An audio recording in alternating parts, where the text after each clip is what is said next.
Kasama ko po siya ngayon. Andito po kami sa venue. Nandiyan kayo? O sige, pupunta ako dyan ngayon. Ang susunod na programa ay rated PG. Ito ay nangangailangan ng patnubay at gabay ng magulang para sa mga batang manonood.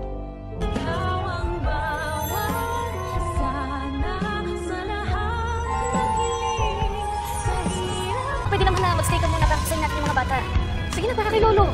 Habang nag-aabang ang lahat sa tuluyang paggising ni Lolo Pepe upang mapirmahan niya na ang last will and testament, ay abala naman itong si Giselle sa pakikipagpatintero at pakikipaghabulan sa kanyang anak na si Justin, na sa kasamang palad ay mababalitaan pa nga ni Giselle sa kanyang kapatid na si Obeng na si Justin ay papunta na palang Amerika at balak nga ni Eric na hindi na sila muling bumalik ng Pilipinas. Kaya naman sisisihin ni Giselle si Robert kung bakit daw hindi nito sinabi na babalik na pala ng Amerika ang kanyang anak. Wala daw siyang kaalam-alam kaya naman hindi niya matanggap ito. Pero ayon kay Robert ay masakit man, tanggapin na lang ni Giselle na ayaw talaga siyang makita ng kanyang anak. At parang pinapahiwatig ni Robert kay Giselle na mag-move on na lang ito. Pero hindi papayag si Giselle dahil hindi niya kaya. Pero sa kalagitnaan ng kanilang pagtatalong magkapatid ay biglang tatawag itong si Annalyn kay Giselle upang ipaalam dito na mag-uumpisa na ang children's party na taon-taong ino-organize ni Lolo Pepe sa mga bata. Parang tinatamad pa nga si Giselle na pumunta dahil wala naman doon ang kanyang anak. Pero biglang mabubuhayan si Giselle nang sabihin ni Annalyn